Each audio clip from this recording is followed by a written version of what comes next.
Welcome to We Don't Color on the Dog. We've got with a good friend of the newspaper, former intern, Ryan Wiggins. Ryan, thank you for joining us. Thank you for having me, Rick. You know, a big announcement yesterday. You and Rick Wilson and a group of core members of the Lincoln Project have formed Black Pearl Strategies. Tell us a little bit about what is Black Pearl Strategies and what was the impetus behind doing this? Well, I'm really excited about this because what Black Pearl Strategies has is me, Ben Howe, who is a acclaimed author and incredible talent. I mean, his editorial skills are out of this world. And Joey Wertner Cheney, who is absolutely the person who put the look on the Lincoln Project ads there. I mean, he's an award-winning director. The guy has his own Academy Award, not for this, but he has an Academy Award. So I've got some really good people working with me. A lot of people may not know Rick, but Rick is a longtime, big national former Republican political consultant and ad maker. Rick is known for his quick fire sound bites and just being really good at sticking it to the other side. I mean, Rick spends time in the brains of our opposition, which is a terrifying place to be. But he's very good at it. He's a great anthropologist. And so between us, we were all part of the original Lincoln Project. We were all there back in 2020. And we keep getting asked, do you guys ever do outside campaigns? Do y'all ever help with anything, outside of Lincoln? And the answer was no. We didn't really have a vehicle to do that. Lincoln is a super PAC. Super PACs cannot coordinate with campaigns. That will be the same at Pearl. I cannot coordinate with campaigns. But we didn't have a way to do this. And Lincoln Project does campaigning and narrative setting and electioneering better than just about anyone in the country. We're really good at getting attention. And so this was an opportunity. The four of us saw an opportunity to bring that skill set and to bring kind of what we've done at Lincoln Project to the private sector and to be able to help different entities. For example, Lincoln will never play in Florida. Florida is incredibly expensive. If you're going to play in Florida, you play in Florida and you can't really play anywhere else in political elections. But Florida is really important. I mean, this is the home state of MAGA. Ron DeSantis has done terrible things here, and there's no one really to fight him. Florida has not had a Democrat in the governor's office in so long that the Democratic infrastructure in Florida has really just kind of broken apart. And we're not Democrats. I mean, we're all former Republicans still, but so is David Jolly. Right. He's the kind of candidate we were built to fight. So we saw this year as an opportunity as the midterms are approaching and as things continue to get more expensive and the American people tend to not be as happy with their government as maybe they even were 2 years ago. We saw an opportunity and we took it. And I could not be more excited. I have some of the best, most talented business partners in the country and just very excited about what we're doing.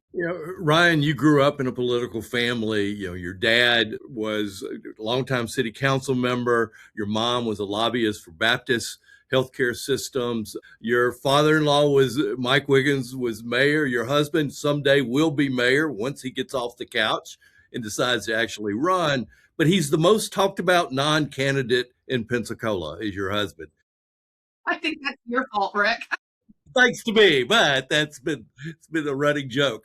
But let's talk a little bit because you interned with us for a very short while, but you got heavily involved in a lot of all different layers of state and federal government. Talk just a little bit so that remind people your roots here. So this is actually what makes me a good fit for this new thing that we've started, full contact strategies. How about Black Pearl Strategy? My former business. No, it's just an incredible thing to be able to have had the opportunities that I have had. And a lot of those, I mean, honestly, and this is no BS. Like a lot of those were because people like you gave me an opportunity directly out of college. I mean, it was my Fiesta Princess year.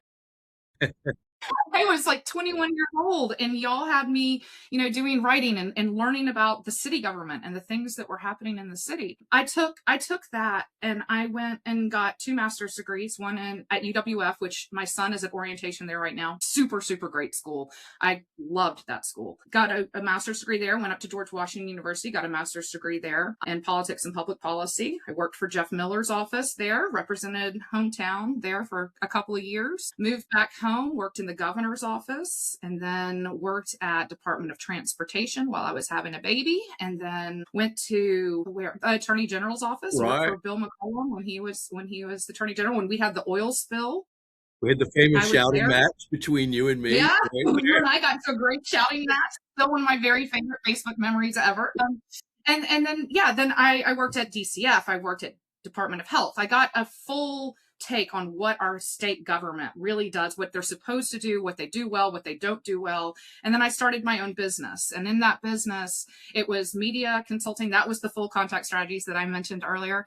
Whether it was, issues, or whether it was candidates, or whether it was something that I understood my state after the experience that I had had. And so I actually am pretty decent at knowing where we need to message what, because Florida is really 6 states in one when it comes to electioneering. I learned all of that through the process of growing up, earning my stripes in this. So you definitely gave me my first start. So I will always be grateful for that. When I had my business, I helped legalize medical marijuana in the state of Florida, and ended child marriage. So this new venture will also allow us to do things not just with candidates and not just with campaigns, but allow us to tackle these issues that are really, really serious and really important in Florida and elsewhere. We'll be able to work with associations. We'll be able to work with different groups who, Sherry Johnson, who I worked with when I was doing child marriage. We'll be able to do those things and put the full force of what the Lincoln Project did so well behind those efforts. So we will have those ads. We will have the messaging. We will have the narrative setting. And it's going to be very exciting. I'm very excited about the change and the positive change that we're going to be able to bring about through this new consulting firm. Well, and you will be a national firm, but you and Rick's expertise on Florida is invaluable. There are a lot on the MAGA side. We've got these political handlers that have been operating successfully and getting very wealthy on their side. On the progressive side, or let's say the middle side, the middle political, there isn't anybody like that to deal with them, and y'all will be able to do it. I do think it's interesting that your first fight is going to be for David Jolly. Talk a little bit about why David Jolly is important to you. I had this incredible opportunity last year. It was like early fall, to meet David Jolly for the first time. He had always been on my radar because he did exactly what I did, exactly what Rick did. I mean, he was a Republican, and he saw the MAGA takeover and was not comfortable with that because it wasn't conservative values. It wasn't anything that he stood for. And so he'd always been on my radar, and he asked for a meeting with me actually in Pensacola back in last September. And, Rick, I've been in politics a really long time, and I don't fall for the BS from candidates. I just don't. I mean, I know too much. I help put the words in their mouth, right? So it's not something I don't fall in love with my candidates. But David Jolly was a little bit different, because what I saw in him was something that it's really hard to find in politics in general, but definitely in someone who is an elected or wants to be an elected official. And that is authenticity. I mean, he's just very real. He's just very down to earth. He's very genuine. He sees the problems that I see with our state, and the fact that we've gotten so far into culture wars that we're not governing anymore. I mean, we're trying to take away, local control, and it's gonna hurt services. It's gonna hurt all sorts of things. There's nothing conservative about that. And so I saw in David Jolly somebody who has young children,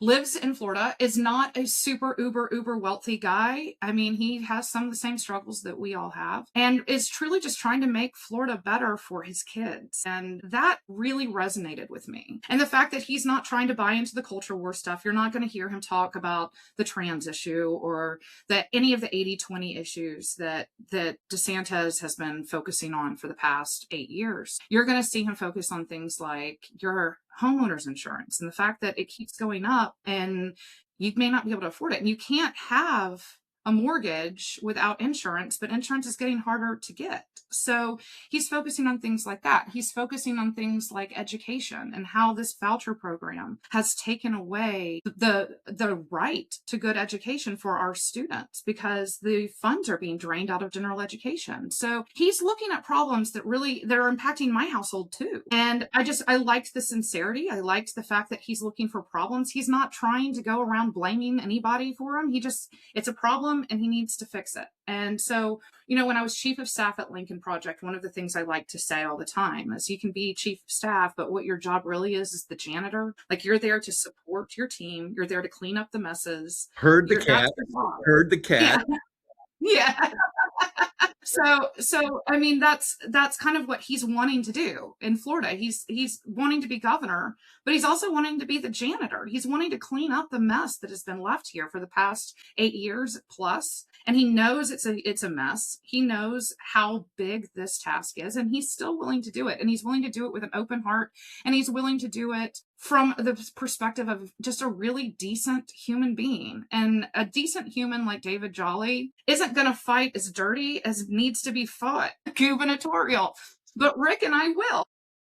Well, I look forward to seeing how this develops in the coming months. Again, as you come out with your YouTube ads, please be sure I'm on the list, because we'll take it, get them out there for you. And I'm going to lean on you heavily and on Rick and what's happening politically, so it's fun. So I'm very, very proud of you, and always will be. Not that you need me to be proud of you, but I am.